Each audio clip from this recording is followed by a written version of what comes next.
nesse último programa sobre animação japonesa, você vai ver como os animes saíram do Japão para ganhar o mundo, e de uma forma especial, o Brasil.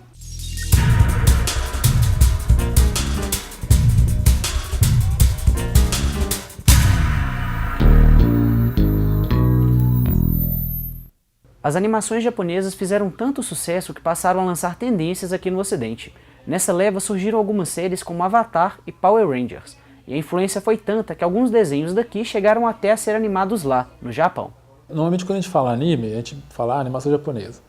A gente está falando, na verdade, de alguns temas ou de algumas maneiras de animar, algumas técnicas que eles usam para que ao mesmo tempo economizam trabalho e barateiam o custo de produção, mas que tem um efeito interessante no filme, não é só uma gambiarra, deixa o filme mais interessante. Principalmente essa coisa da temática, dos personagens, etc. Mas, por exemplo, quando você tem, nos anos 80, por exemplo, era muito comum uma produtora americana criar uma série e mandar ela ser animada no Japão, igual hoje em dia você faz com estúdios na China ou na Coreia, etc. Aí você fica meio termo, isso é animação japonesa ou não é? Thundercats, por exemplo, passava no Brasil nos anos 80, todo mundo conhecia, etc. Era uma série americana, foi criada nos Estados Unidos, os brinquedos eram todos americanos, mas era tudo animado no Japão. E você vê, você assistindo a série, tem uma cara mesmo de animação japonesa. O jeito que eles fazem os efeitos especiais, coisas assim. Então, essa série, por exemplo, fica meio nesse meio termo. Assim. A animação foi feita no Japão, mas não foi totalmente criada lá. Então, até que ponto que é animação japonesa ou não.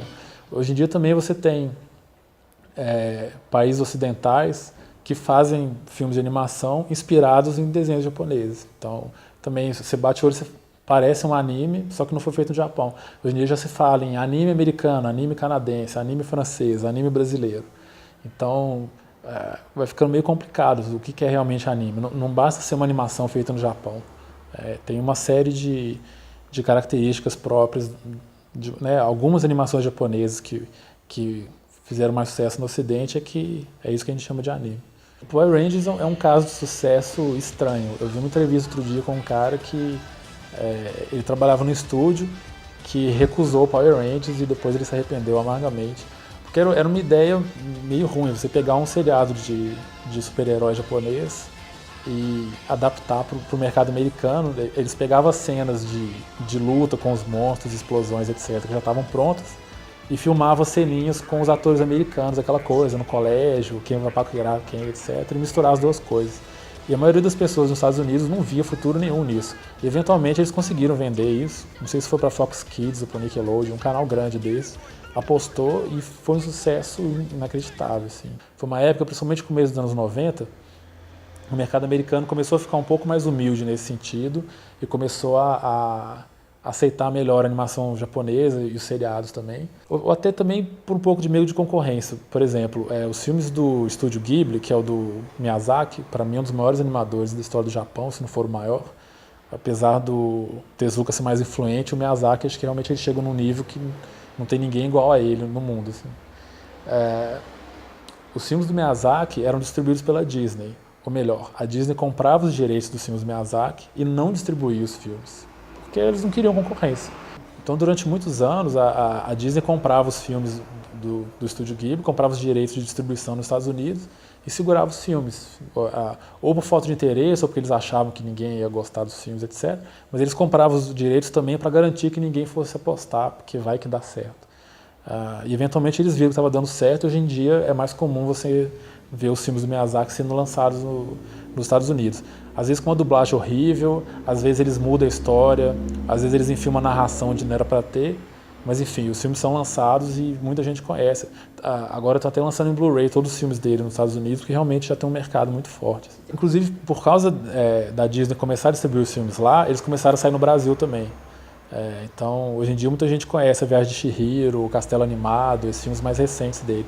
Mas o Miyazaki ele trabalha com animação desde os anos 60, e desde o final dos anos 70 ele dirige e produz os próprios filmes dele. Então, tem vários clássicos da animação japonesa que são todos dele. No Brasil, a animação japonesa começou a ser exibida ainda nos anos 60, mas somente nos anos 80 e 90 que os animes começaram a entrar no mercado brasileiro com mais força. Foi a era de Akira, Cavaleiros do Zodíaco e Sailor Moon.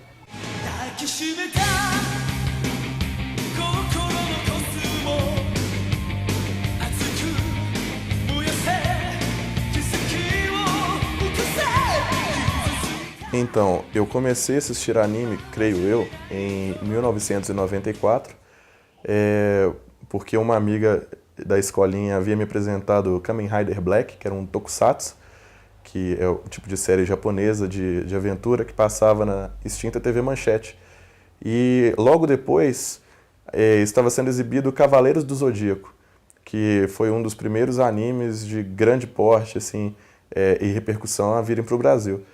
E pela Rede Manchete, e eu assisti e gostei muito. Eu não entendi o que era, não sabia que era japonês, não sabia o que era um anime naquela época, e fui procurar mais sobre isso, e sempre assistindo a Rede Manchete, vendo mais animes e falando, nossa, tão legal, esses desenhos diferentes que passam na Manchete, que tem temáticas diferenciadas. Eles não são infantis, assim, não são bobinhos, eles têm uma história que segue por todos os episódios, não é igual aos desenhos americanos, que cada episódio é uma história diferente, e alguns são bem infantilizados, apesar de que na época nem tanto, tinham alguns desenhos americanos bons, mas os animes eles sobressaíam por esse aspecto, e isso marcou muito a minha infância, porque eles têm mensagens bem carregadas de amizade, de companheirismo e de ajudar o próximo também. A animação japonesa começou a fazer muito sucesso mesmo aqui no Brasil a partir do final dos anos 80, mais ou menos, quando você tem uma série de fatores. Primeiro que desde o começo dos anos 80, a Rede Manchete já passava algumas séries de animação japonesa no Brasil inteiro. Antes disso você tinha algumas outras séries que tinham sido exibidas, mas muitas delas passaram só em São Paulo, só no Rio, então não tinha tanto público assim. Foi também uma época que a televisão cresceu muito no Brasil, nos anos 80, principalmente televisão colorida. E também começaram, com o sucesso de algumas séries, tipo Pirata do Espaço, Patrulha Estelar, etc. Primeiro, outros canais começaram a comprar séries japonesas também. Empresas de São Paulo começaram a se especializar em trazer essas séries do Japão para o Brasil. Algumas vinham via produtoras americanas, algumas vinham direto do Japão. Isso ajudou bastante também. Inclusive, alguns animes chegaram a passar no Brasil, não passaram nos Estados Unidos, ou não passaram na Europa, etc. E você começa a ter um investimento mais sério, no caso do Cavaleiros do Zodíaco. A série começou a fazer tanto sucesso que eles começaram a lançar os brinquedos no Brasil. Isso é uma coisa que sempre ajuda a alavancar. Assim, ou você cria uma série de animação para vender um brinquedo, ou você usa o brinquedo para ajudar a divulgar uma série de animação. Muitos desenhos dos anos 80 eram criados com isso. Assim, a maioria dos desenhos que passavam no show da Xuxa quando eu era criança eram propaganda para vender brinquedo, especificamente. As empresas de brinquedo pagavam os estúdios de animação para fazer uma série de animação que ia ser vendido para a TV e os brinquedos já estavam prontos para vender. Muitos brinquedos nem eram lançados no Brasil, a gente via o desenho na televisão e nem sabia que tinha brinquedo daquilo, eu só fui descobrir depois de mais velho. Essa época dos anos 80 é muito importante para a animação japonesa no Brasil por causa dessa série de fatores. O sucesso dos Cavaleiros do Zodíaco também pega uma época em que o VHS está começando a pegar nos Estados Unidos e no Brasil. Começa também a lançar alguns filmes de longa-metragem, começa a sair e aparecer na locadora, por exemplo. As pessoas começam a gravar séries e poder assistir depois. Às vezes o desenho passava no horário que a criança estava na aula, você podia deixar gravando e assistir quando chegava em casa. Muita gente fazia isso. Então ajudou muito a popularizar mesmo. As pessoas começavam a trocar também. Nessa época não tinha internet, você tinha que gravar um negócio em VHS, aí ficou faltando um episódio. Tinha um cara lá em Brasília, você mandava uma carta para ele, o cara copiava uma fita, mandava para o Sedex. Nessa época isso também começou a acontecer bastante. Esses filmes de locadora também ajudaram muito a popularizar a animação japonesa. Em 1988, quando a Akira saiu no Brasil, foi um sucesso enorme. Se passou no cinema, as pessoas iam no cinema para ver uma animação japonesa. Não sei se isso aconteceu antes do Akira aqui no Brasil, acho bem improvável. Então, realmente era um momento de crescimento. Não eram só as séries de TV mais, estava começando a entrar outras coisas também. E aí nos anos 90 é a era do VHS e realmente isso começa a bombar. As pessoas faziam clubes de animação, e iam lá e assistiam fitas uns dos outros, faziam cópia pirata, faziam fanzine com informações e tal. É uma época que realmente começa a crescer muito. Algumas editoras começam a lançar alguns mangás também das séries que estavam passando. A editora Globo lança o mangá original do Akira, aproveitando o sucesso do filme.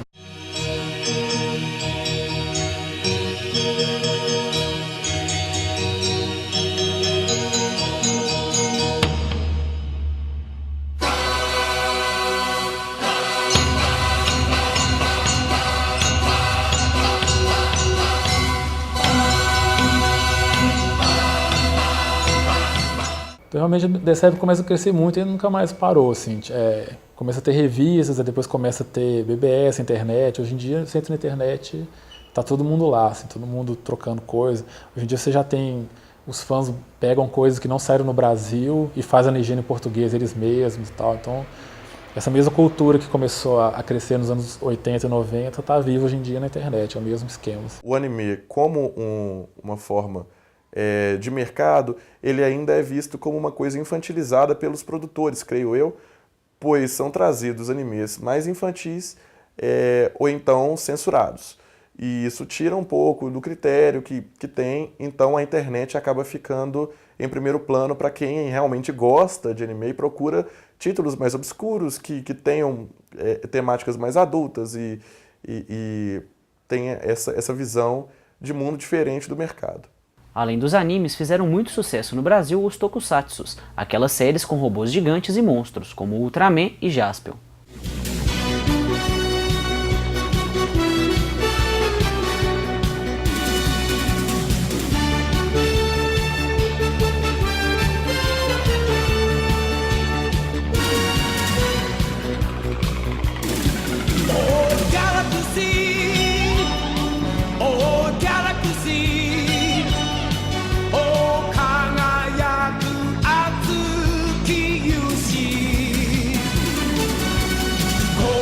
Outra coisa importante que aconteceu no Brasil, que ajudou a animação japonesa a crescer, são também os seriados de ação direta, os tokusatsu, que eles chamam, são tipo os super-heróis japoneses. Assim.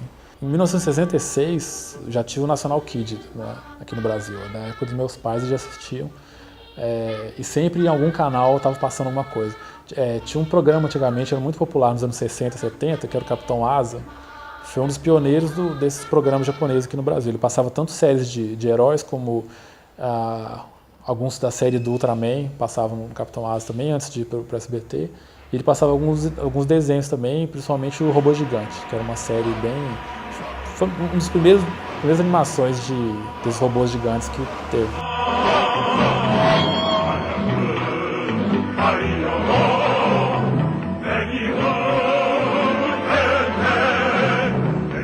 Então no Capitão Asa a gente já tinha essas primeiras animações e também essas séries de heróis. E essas duas coisas sempre andaram juntas porque elas passavam nos mesmos programas e no Japão eles eram produzidas pelas mesmas empresas também e eram as mesmas empresas que traziam. Então, por exemplo, tinha uma produtora americana que trazia o Ultraman e o Spectreman, eles também tinham alguns desenhos animados, então isso tudo sempre passava junto. Em termos de temáticas, até alguma coisa parecida, assim, claro, o anime sempre mais variado, assim, o Tokusatsu tem uma forma mais rígida. Mas essas coisas ajudaram a alavancar essa cultura da televisão japonesa assim, no Brasil. A série do Ultraman, por exemplo, desde antes de eu nascer que ela passa no Brasil, até hoje você encontra fãs por todo lado. No Japão ela já dura, vou chutar, deve ter mais de 20 anos já essas séries, porque ela está sempre se renovando de certa forma, mantendo a fórmula básica dela, mas está sempre se recriando. O Kamen Rider também, acho que já tem mais de 20 anos também. O negócio tem muito fã e é mais ou menos a mesma turma que curte essas coisas. Assim. Então o sucesso, sei lá, do Jaspion ou dos Changeman, por exemplo, ajudava a puxar também a Cavaleiros do Zodíaco e outras séries. Isso estimulava as empresas, principalmente de São Paulo, onde tem uma comunidade japonesa forte no Brasil, estimulava essas empresas a irem no Japão procurar séries e animações novas e trazer para o nosso mercado. O Para Todos fica por aqui. Até a próxima!